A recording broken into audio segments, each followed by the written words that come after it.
Thank you. All right.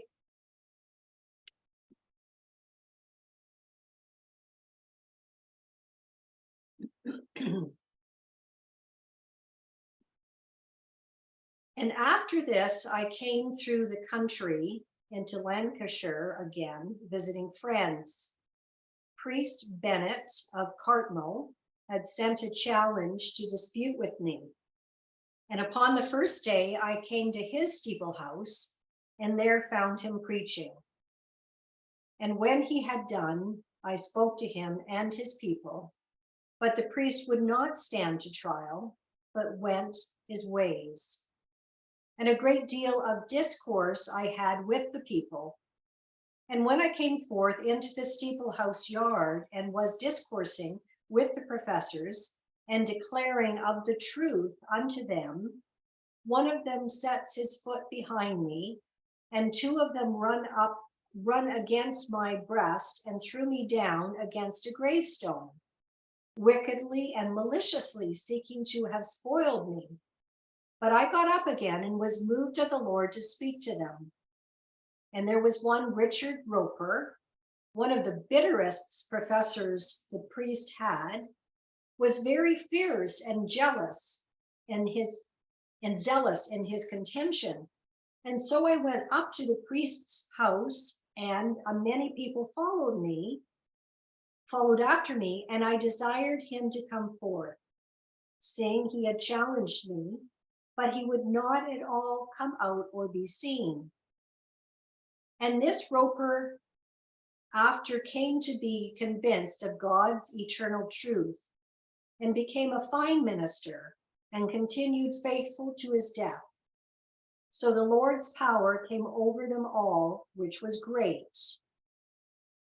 It was about the beginning of the year 1653 when I came to Swarthmore again, and went to a meeting at Gleaston. And there was another professor, and he challenged a dispute. But I went to the house where he was and called him forth, but he durst not meddle. So the Lord's power came over him also. And so after a while, I visited many meetings in Lancashire, and so came back to Swarthmore again.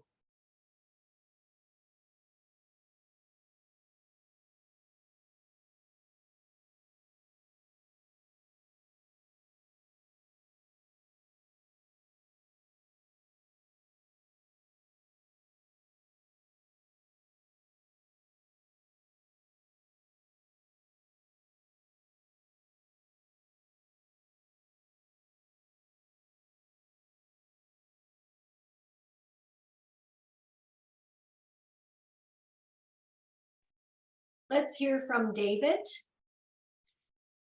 Yes, I wonder if others can see in this or surmise how Richard Roper came to be convinced and a fine minister. As usual, Fox explains things by saying the Lord's power came over them all. But could it be because, at least in part, that Roper saw that Fox was continuing to try to engage Priest Bennett and was not running away from it? I just wonder what's that dynamic? What caused the metanoia, the turning about, the conversion for Roper?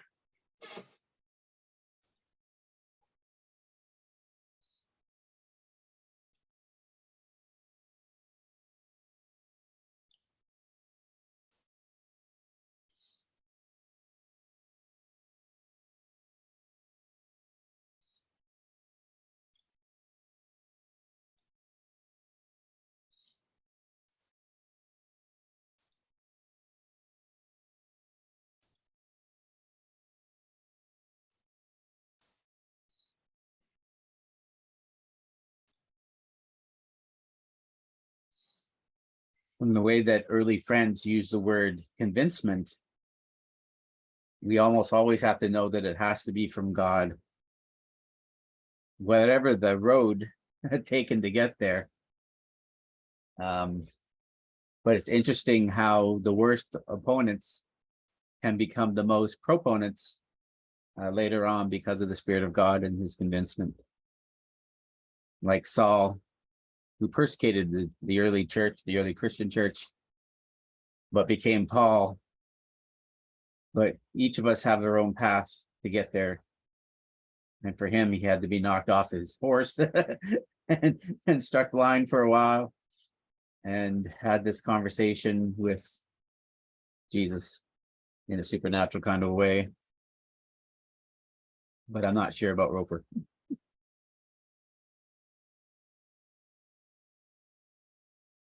Marilyn?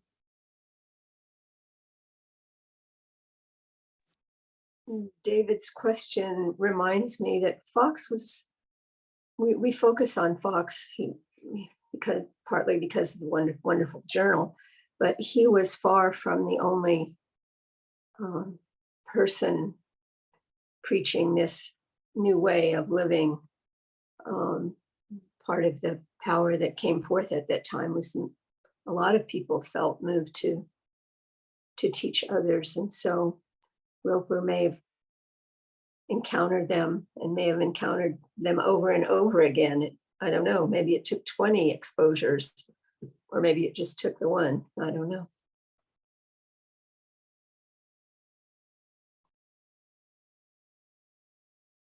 Thank you, Marilyn. And let's hear from Ginny and then Beth.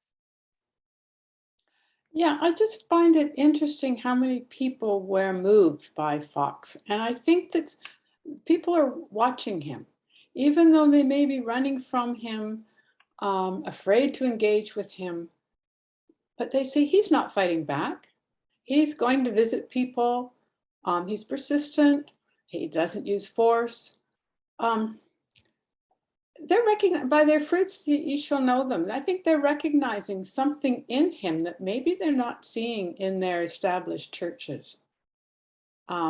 He's planted a little seed, and they have to let it grow. But it's interesting to see it happening.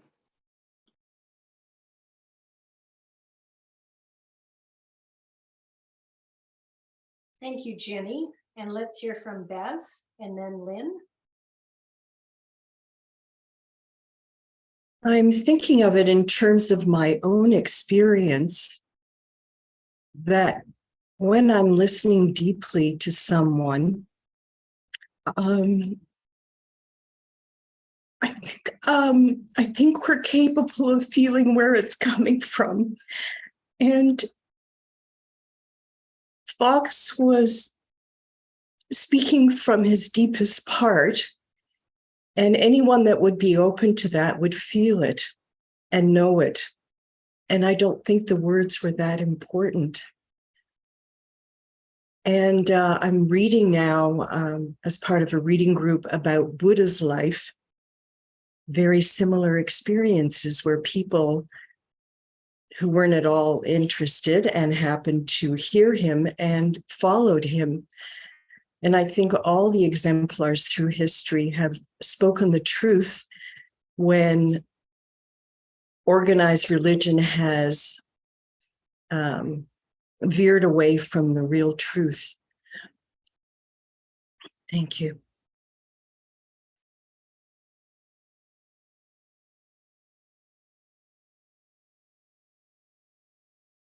Thank you, Bev.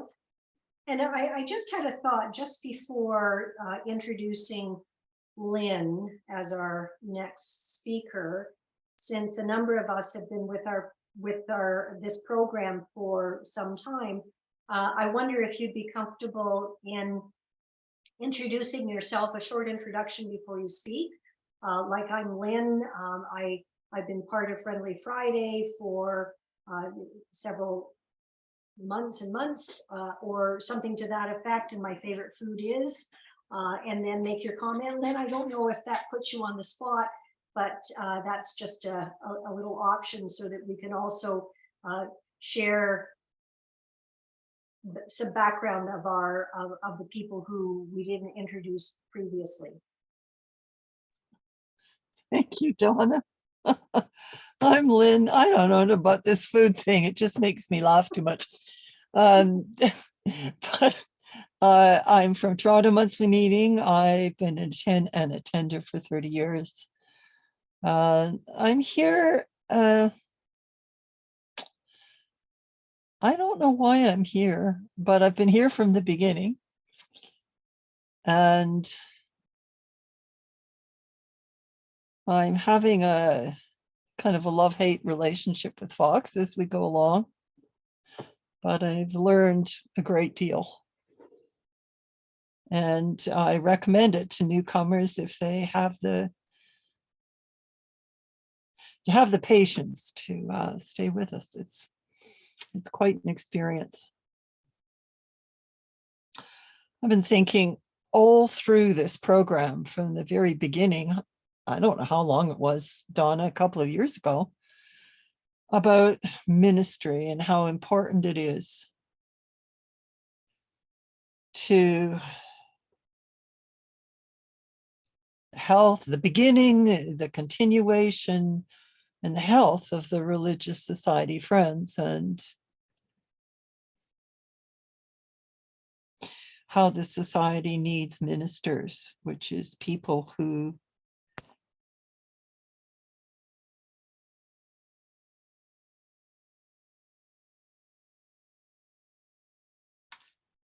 can speak, can act as conduits for the voice of the divine, and how we should be nurturing ministers and helping them develop. So I wanted to ask a question of the people here today. When I'll say first, when I read Fox, I see him as a very great minister. That is, somehow he was able to act as the voice of the divine or of God or of the inner Christ in such a way and so profoundly that people's lives were transformed when they heard this. I just take that as a given, that he had immense gifts of acting as that conduit. Has anyone here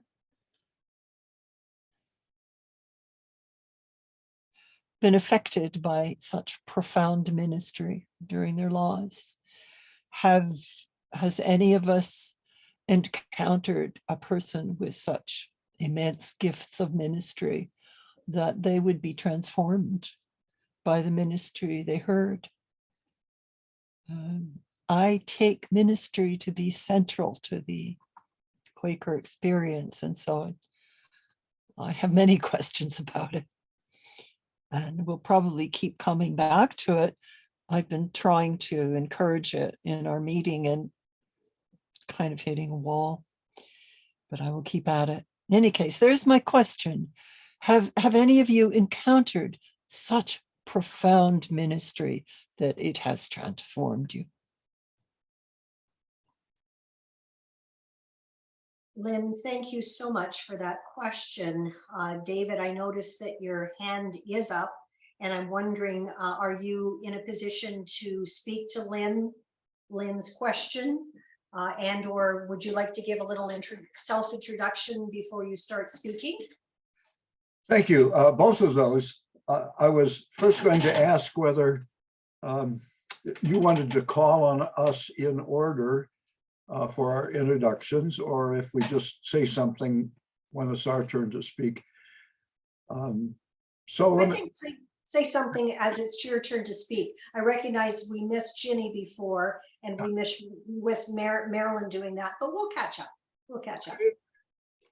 Well, I feel a great welcome from my friends to the north in what I call the civilized country. I live just 10 miles south of Lake Erie, through which there is this artificial line drawn since this tragic war between our countries in 1812.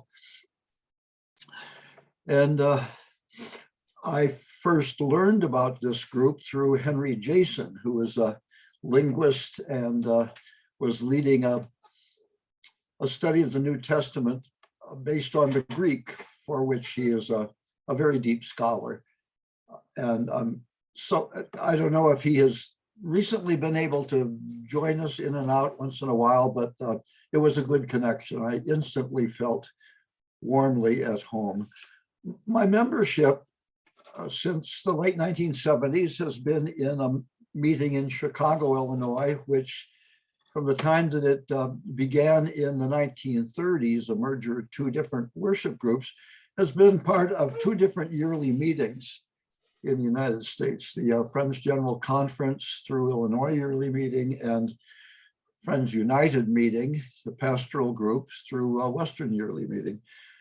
But I think that I get my most spiritual nourishment on a consistent basis from the small but inspired group of friends that call themselves conservative. I have a strong ecumenical bone in my body, and I want to bridge some of the historic gaps and try to restore and practice fellowship among all of us.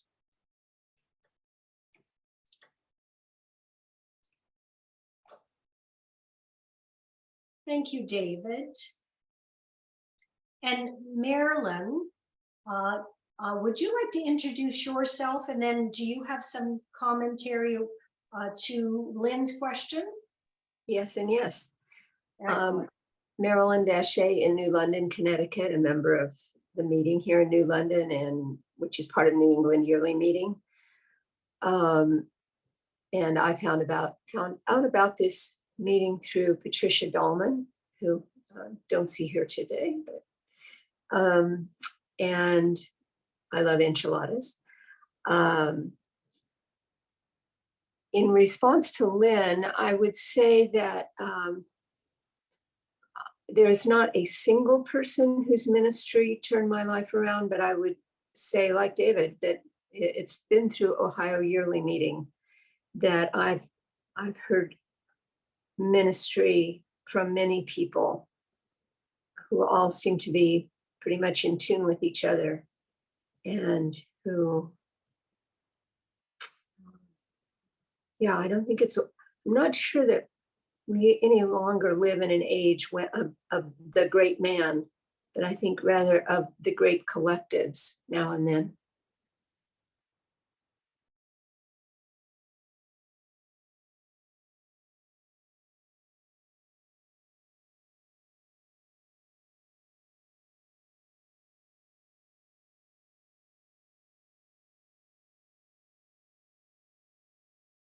Thank you, Marilyn.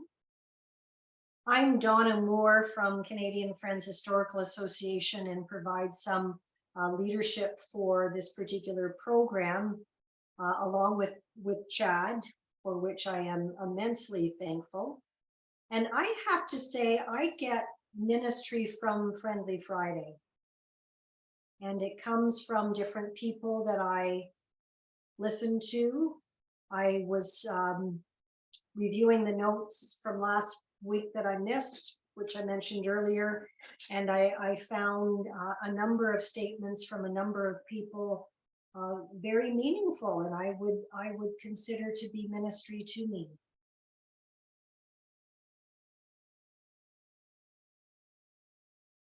Oh, and I love strawberries. We're coming into strawberry season soon.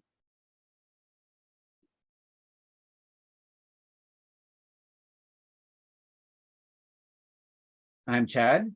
I live close to 10 minutes away from Donna, maybe. And I come to Quakers from a charismatic Christian background, evangelical. And somebody introduced me to George Fox's, oh, you should read George Fox's journal. I think you'd really like it. And so I did. It was the first book I read on my phone at the pool one summer, and found that he said a lot of things that I'd only heard from God and never heard another human being say. So I was quite intrigued and started attending the local meeting in Vancouver, BC, Canada. and started having lots of discussions about early friends with a fellow named Tim there. Because I come from that charismatic Christian background, there's all kinds of people there that think that they're hearing from God, and sometimes they are, and sometimes they're speaking from God, and sometimes they're not. So I set up with God this test. The test was that if he really wanted me to know that he was speaking to me through this person, the person was supposed to say the word orange. And then they were to say, it doesn't mean anything. It's not pointing at something else. I'm just supposed to say the word orange. So here I am saying it, orange. And so one day when I needed it most to hear the confirmation of God, because so many people were kind of against what I was doing, which I thought was from God, he said exactly, a man came up and said exactly these things. He said that whole spiel. Orange, it doesn't point to anything. It doesn't mean anything else. I'm just supposed to say the word orange, so here I am saying it. And then afterwards, he said the most confirming things. And when it seems like the whole world is against you and you need to hear God's voice to confirm it from somebody, from something outside of you instead of just something within. And I think maybe we all get to that point sometimes. This guy came up, and I call him the Orange Prophet because of all that he said, and he said it so faithfully to how God wanted him to say it. And I could even say this week, Sylvia Thomas, is that her last name? She was the prophet to me this week, in that people had started saying things, resisting things about me and saying that something was wrong. And she came and she said the things. And I had another question about another issue, and I asked God to speak to somebody in the group. And again, she was the person that spoke to the issue that I had. And so I can lift her up as someone who God ministers and talks to, because there's 2 examples just this week on Tuesday.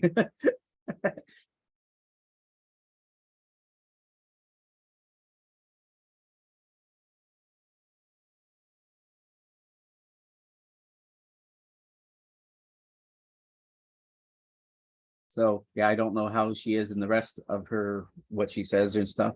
I can't say. But this week, she was that to me.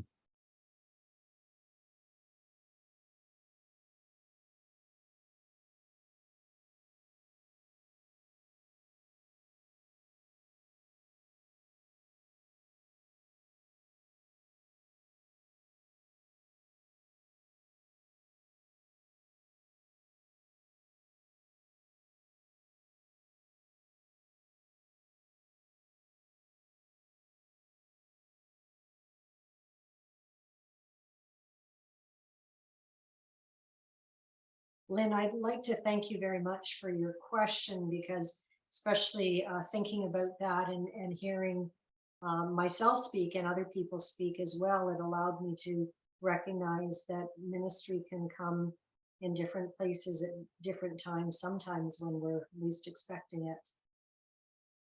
And thank you for helping me with that. I wonder, are we ready to move on to the next section?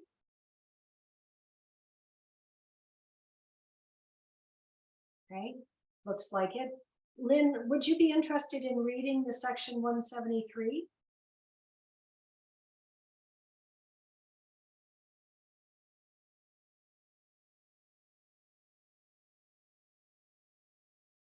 You're muted just yet. Thank you. And then James Milner and Richard Myers went out into imaginations, and a great company followed them. And I was in a fast about 10 days, my spirit being greatly exercised on truth's account. And as Judge Fell and Colonel Benson were in Swarthmore Hall talking of the news in the news book of the Parliament, etc., I was moved to tell them that before that day fortnight, the Long Parliament should be broken up and the Speaker plucked out of his chair. And that day fortnight, Colonel Benson came again and was speaking to Judge Fell and said that now he saw that George was a true prophet. For Oliver had broken up the Parliament by that time. And many openings I had of several things which would be too large to utter. And James Milner and some of his company had true openings at the first, but after got up into pride and so run out. And they sent for me, and I was moved of the Lord to show them their goings forth. And they came to see their folly and condemned it. And they came in again and died in truth. And after I went to a meeting at Arnside, where there was a many people. And I was moved of the Lord to say to Richard Myers, amongst all the people, Prophet Myers, stand up upon thy legs, for he was sitting down. And he stood up and stretched out his arm, which had been lame a long time, and said, be it known unto all you people and to all nations that this day I am healed. And after the meeting was done, his father and mother could hardly believe it was made whole, and had him into a house and took off his doublet, and then they saw it was true. And he came to Swarthmore meeting and there declared how the Lord had healed him. And after, the Lord commanded him to go to York with a message from him. But he disobeyed the Lord, and the Lord struck him again. So as he died about 3/4 of a year after. Thank you, Lynn.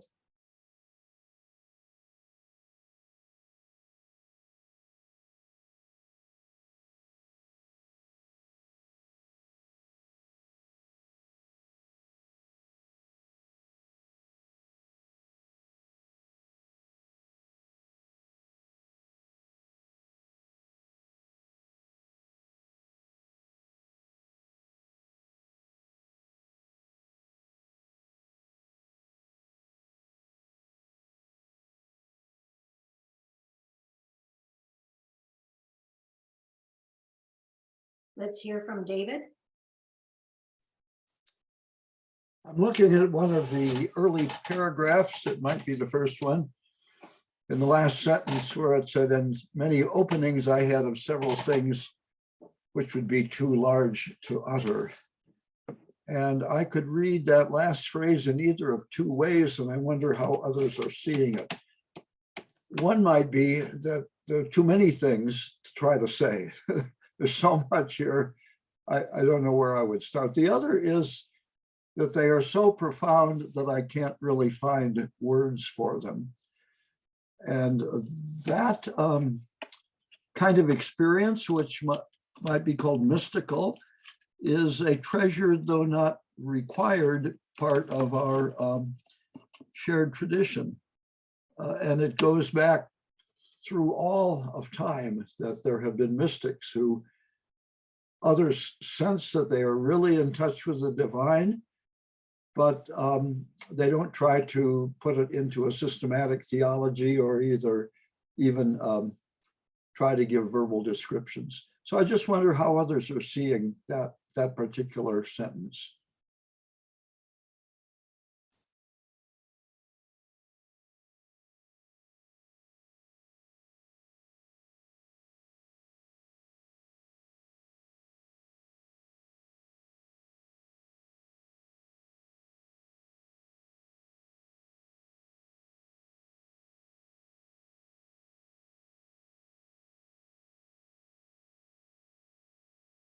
Let's hear from Bev.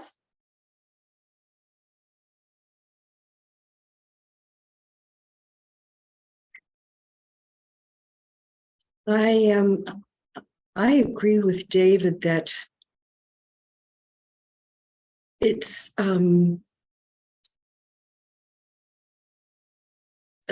okay. Our language, English, or any of the European languages, do not have the ability to express those kinds of experiences. And I believe it's built into the system to keep us where we are in our society. Original languages like Aramaic that Jesus spoke in provide the kind of language where you can express the truth. And indigenous languages also, they're verb-based, which is more quantum-based. They're not noun-based like like English is. And my experience in beginning to learn an indigenous language, Ojibwe, changes your perspective on the world. There's not gender by female, male, it's gendered by animate, inanimate. And language is so important in being able to express what's happening. And I believe that our English language is purposely unable to express these things. And in learning the Lord's Prayer as it was originally, the interpretation of it from the Aramaic is a completely different experience and is full of love and caring and kindness. And it's kind of overwhelming. So that may be part of what this is about, is it's very hard to express in English.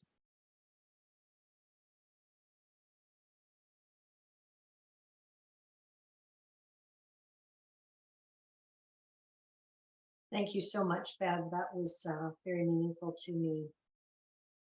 Let's hear from Marilyn. Thank you, Bev. That was really interesting. Another perspective, a very linear one, perhaps by comparison, is to look at a dictionary reflecting the use of language at that time, which is Samuel Johnson's dictionary, is the one we know most commonly. And the definition in that of large is big, bulky.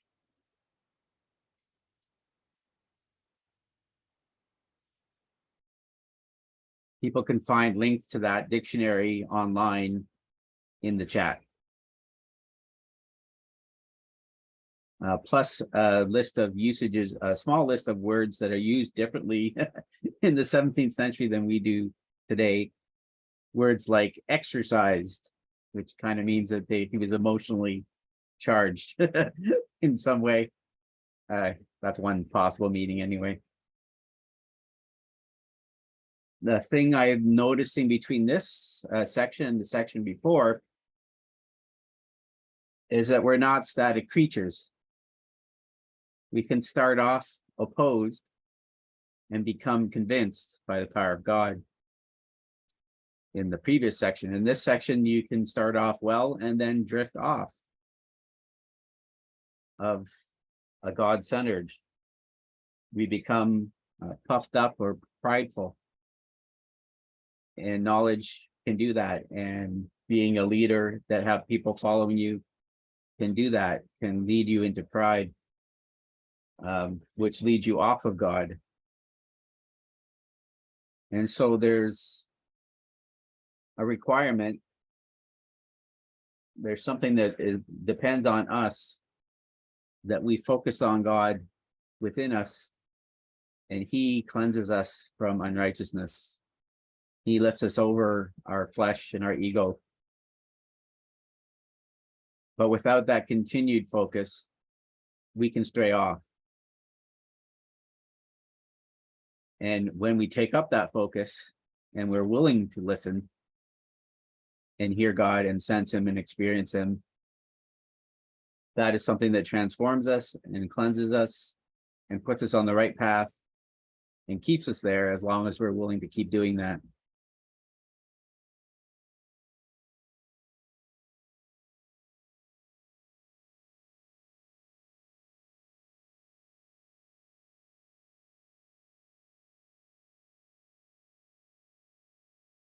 Another word that I was curious about was the first sentence of this particular section, went out into imaginations. And I just did a check on that dictionary, and I didn't, 17th century words, and I didn't see that word come up. What would that reference?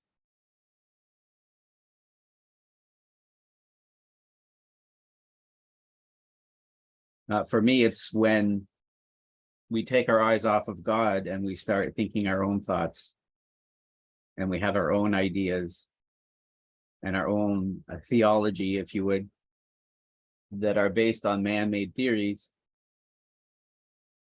whereas theology and theories do not transform us. Only keeping our eye on God transforms us and keeps us on the right path. So William Penn, I think it was, who said, you know, when we minister not our own ideas, but we minister from the life of God and the words of God and the truth of God within us.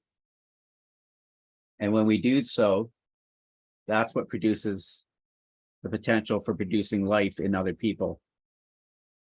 But if all we talk from is intellect and intellectual knowledge and theories, that does not produce the life in other people. It doesn't speak to the life in other people and the witness of God within them.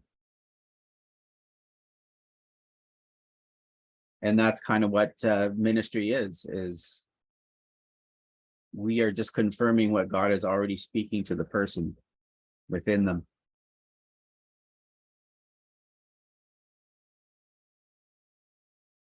So there is a Quaker book reading club that is talking about ministry that is on Tuesdays during the daytime. If anyone's interested, shoot me your email and I'll hook you up with that. And they're studying a modern person's take on some old Quaker writings. But the concern is all about the ministry and what that is, what that entails, and even the qualifications that are needed to stay in the truth, that it comes from God and not from our own ideas.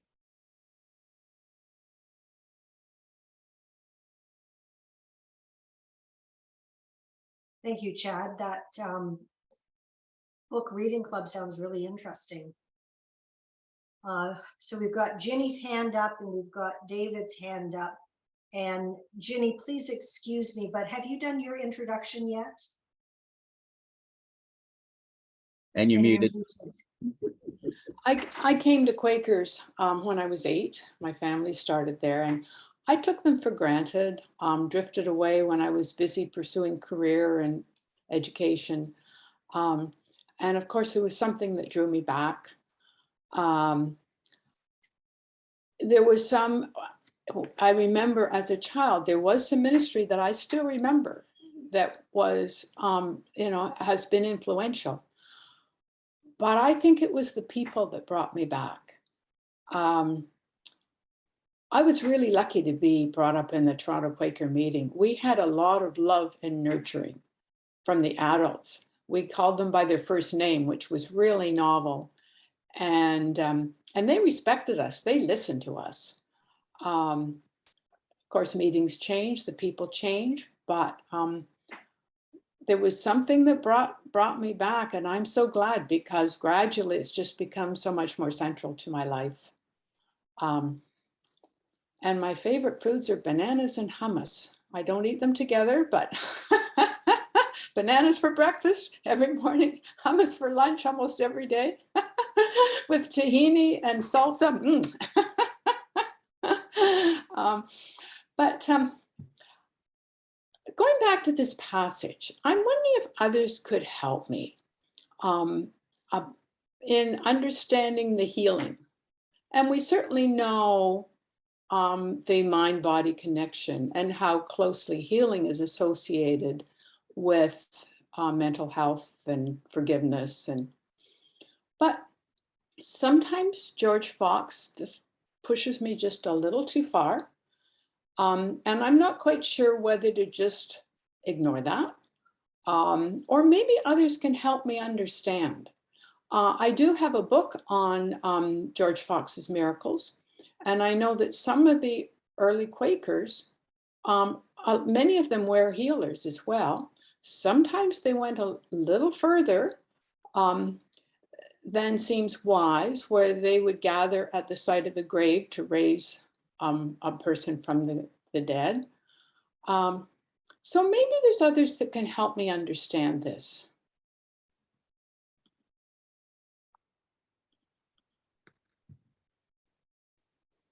Thank you, Ginny.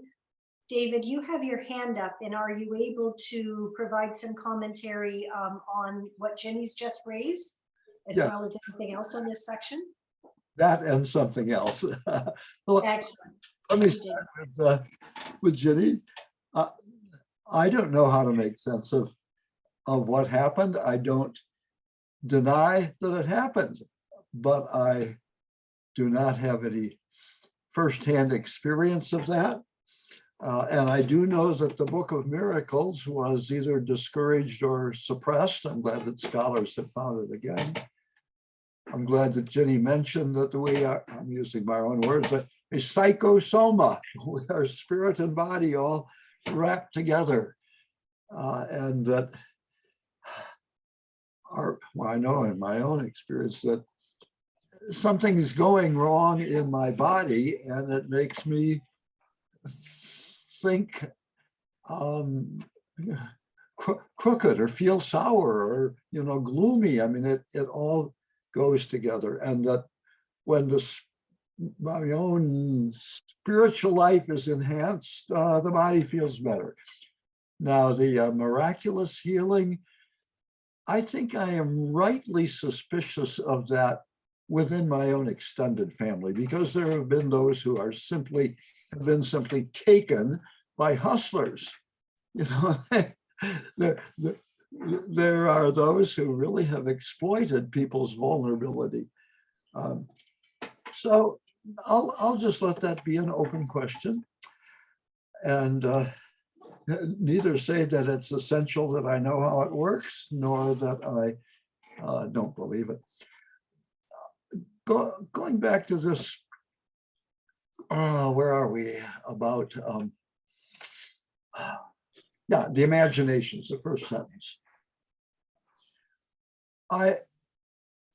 If I had some kind of a concordance of all of the Quaker writings, it seems that I might find the word vain together with imagination. I don't know if others have found that, but that there's some sense in which it is negative. It's different than, say, artistic creativity.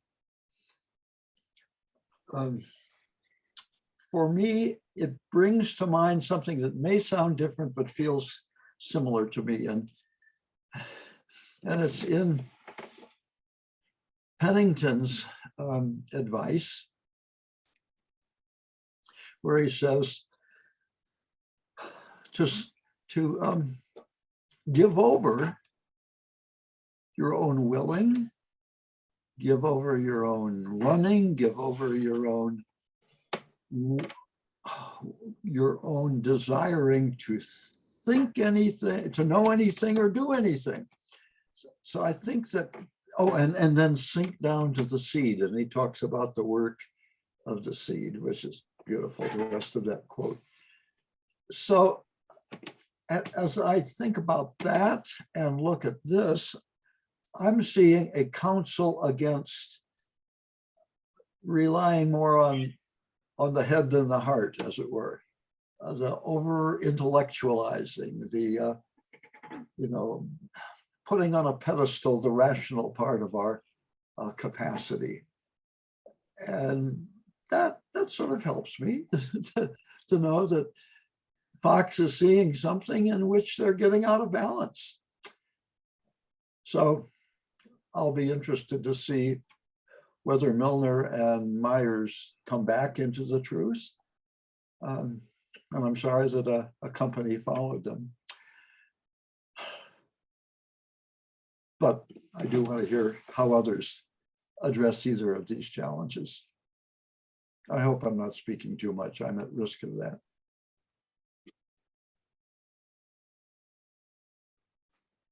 Thank you, David.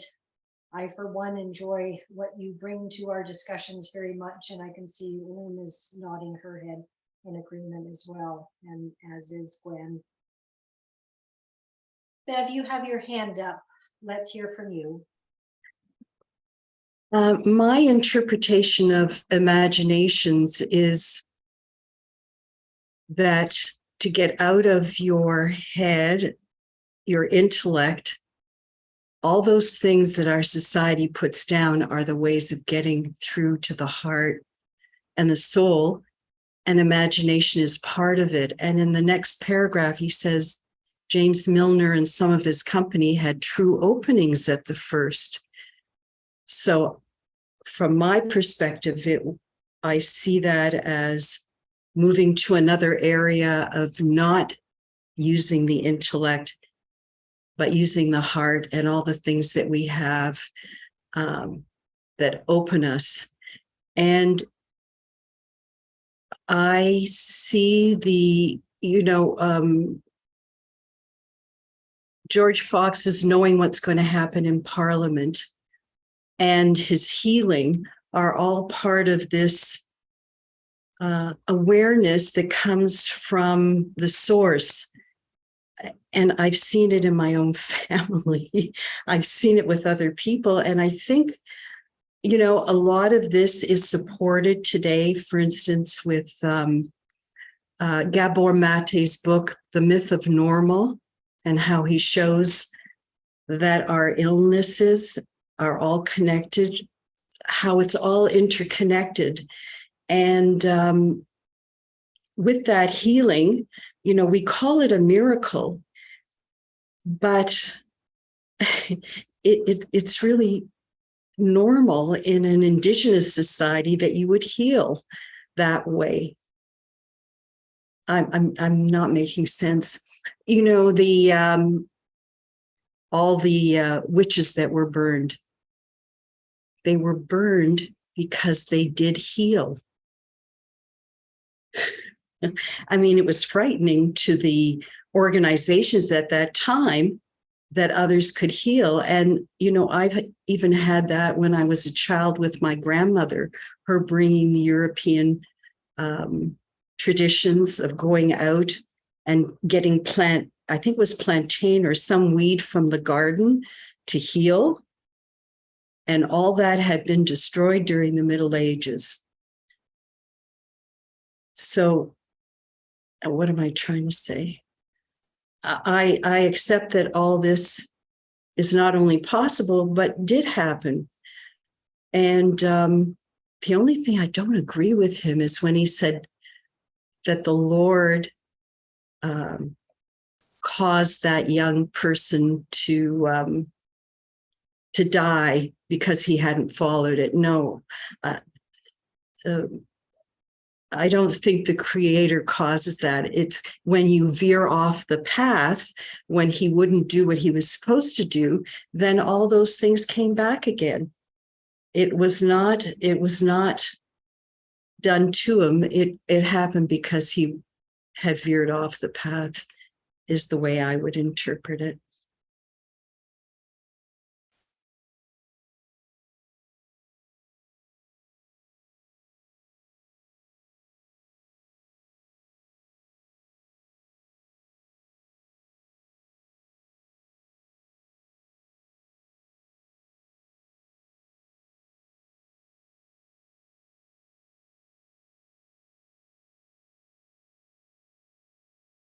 I think we'd have to go all the way back to the beginning of the journal. During Fox's process of being convinced by God, where he was given this supernatural insight into the physicality of things. Obviously, God can see into the minutest particle of our being. And he can give that ability to people. And Fox claimed that that's what he was given right from the beginning.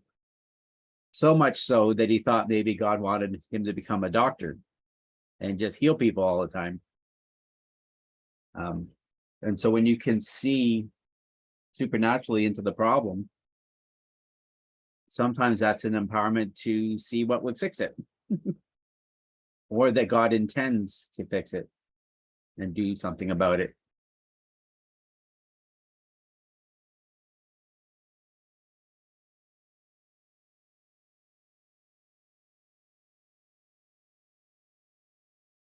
Gwen? Thank you.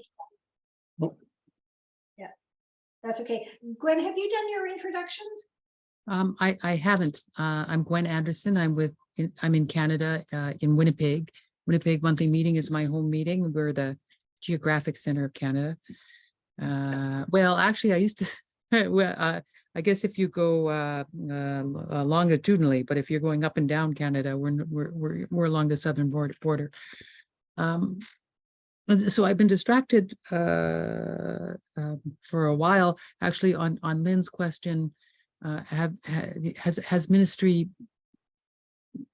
transformed me? And I would say not. In Winnipeg Monthly Meeting, we have some very eloquent members and some, very so-called weighty Quakers, and their influence on me has been profound.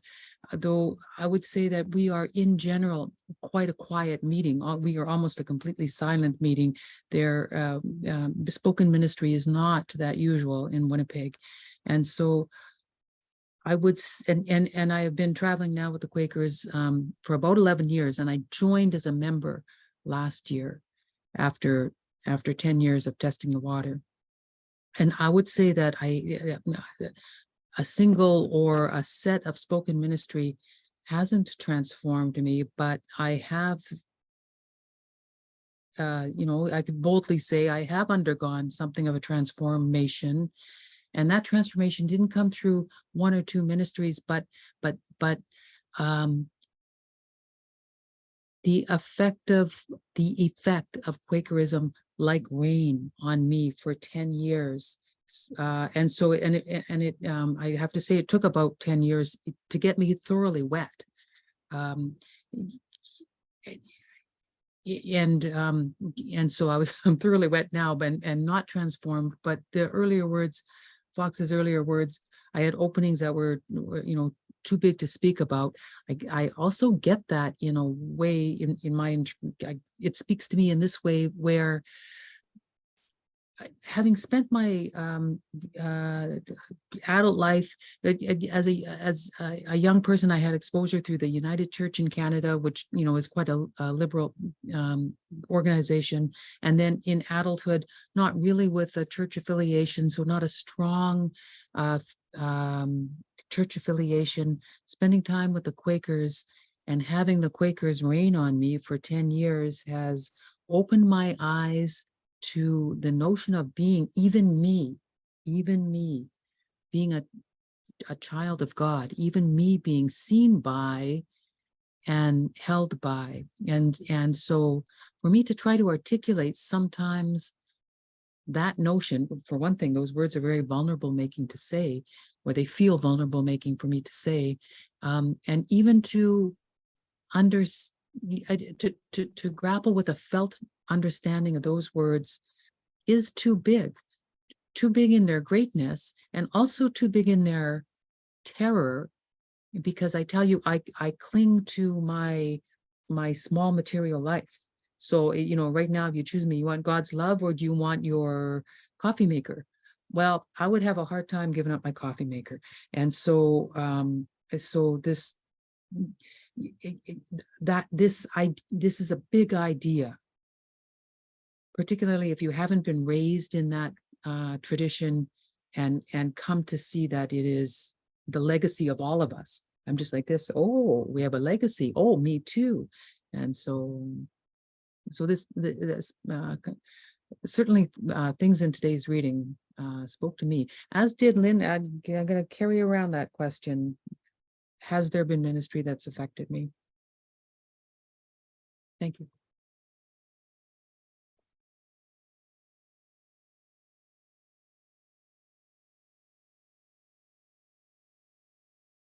So Carl, is your hand up to speak? Or are you waving bye to us? Neither. I was just applauding Gwen. Oh, I applauding. really appreciated what she said.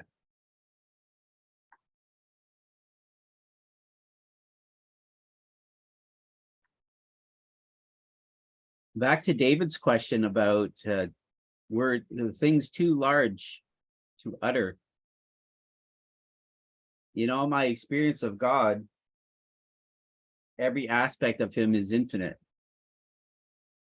And so when I try and describe God or what he is saying or what he is doing, words are too pale of things to describe everything that he is and everything that he does. So when we say God is good, that word is far too pale to describe God's infinite purity. And so I always have to put the word infinite. it's probably on my tongue the most these days, is infinite, this or that about God. When we say that God is love, the immensity and the quality and the warmth of his love are all infinite and hard. You know, words do not do justice to describe how loving and warm and caring and kind and language just doesn't hold up to it. And I remember I was talking online to someone and they said, your presentation of God is too over the top. And I said, exactly, that's who he is. He's over the top. He's too over the top. That's my experience of him. So if you think my presentation is too over the top, the reality that I'm trying to describe is even farther beyond that. And so we could imagine our best thoughts about God, but even the best thoughts that we have are still infinitely short of the reality of what he is.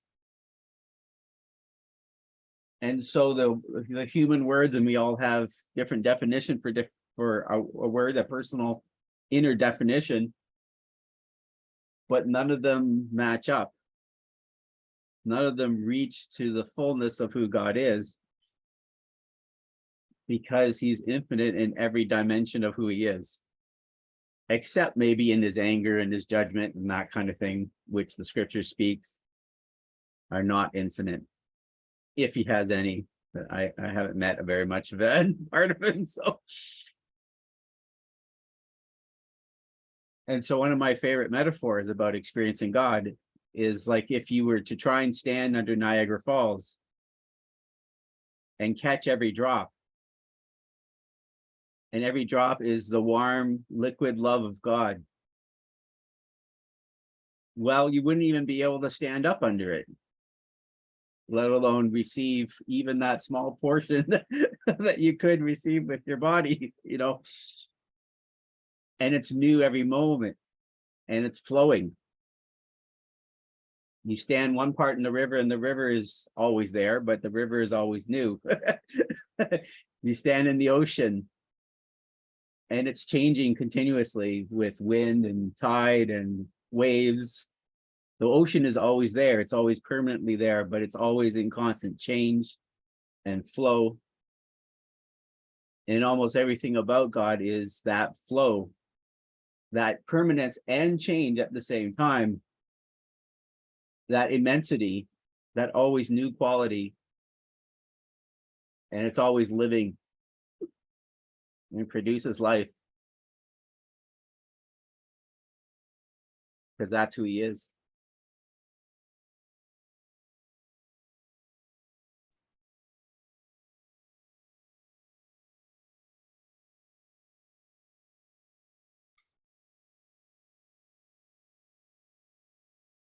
David? Well, I'm glad that we're taking this occasion to share some of the words that are close and precious to us, acknowledging that most of them are metaphors. So I find that all words sort of point to something and never fully encompass it. I'm glad that Jesus used a fairly specific and indeed intimate metaphor when he spoke of God as Father, or in the Aramaic, it's like when we say Papa or Daddy. It's really dear and tender and warm. We talk about being held in the arms of the eternal. Well, rocked in the arms of our mom or dad, our earliest memories, or even prenatal, being surrounded by all that warmth and cushioning and nurture. Pennington, I pretty much memorized this one, but he says, what shall I say of love? How shall I try to put it into words? He says, love is the warm, tender, melting nature of God. Those are wonderful words. For myself,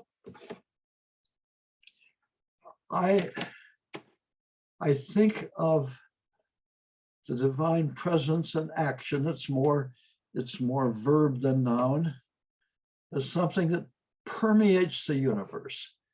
It's the creative power, it's the binding power, it's the principle of integration. And that might not seem personal. Okay, so it's transpersonal, but it's something that thus far has not been put into the equations that physicists have seeking toward a grand unified theory.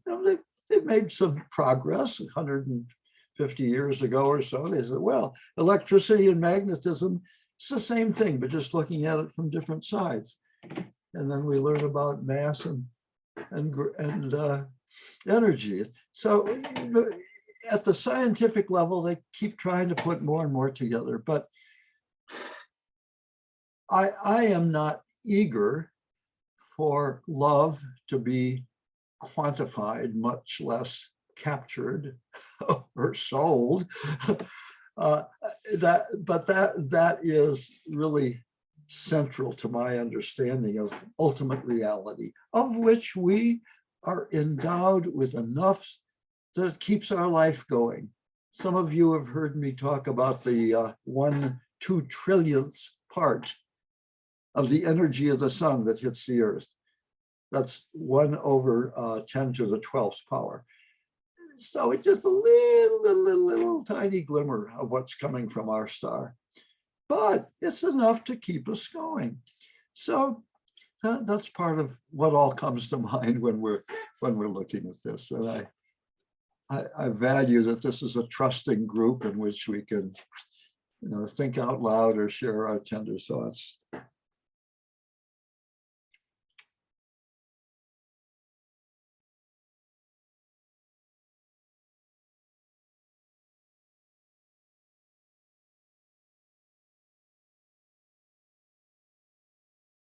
As stated from the beginning, we value all voices. So I wonder if some of those who haven't spoken much, like Earl hasn't said anything yet, there's no pressure on you to speak, but we invite you to speak, or Carl.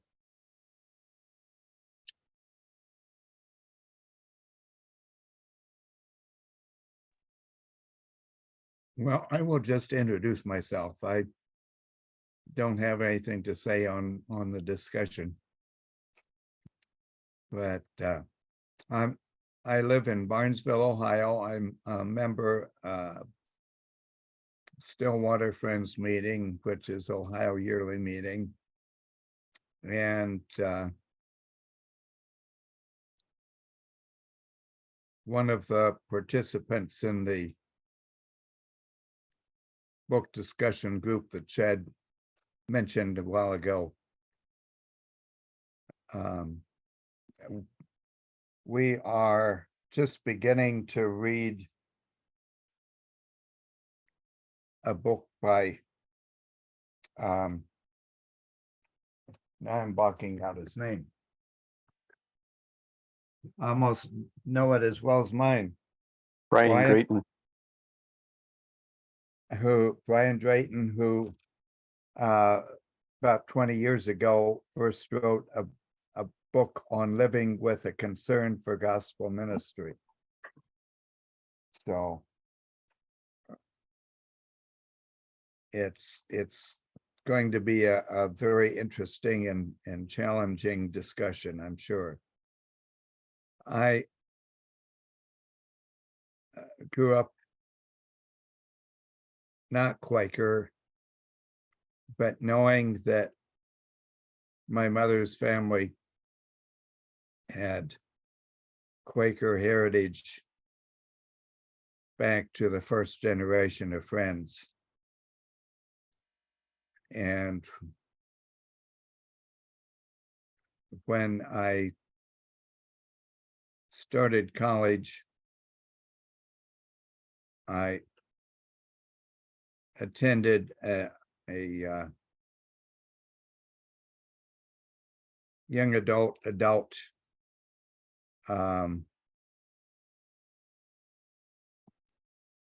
discussion group on Sunday mornings that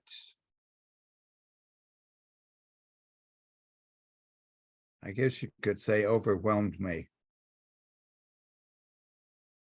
And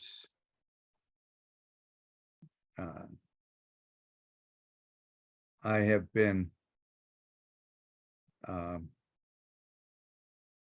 Quaker in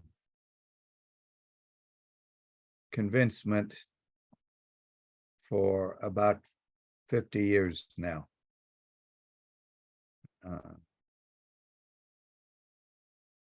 I feel like George and early Friends brought a new understanding to the Quaker message, or to the Christian message.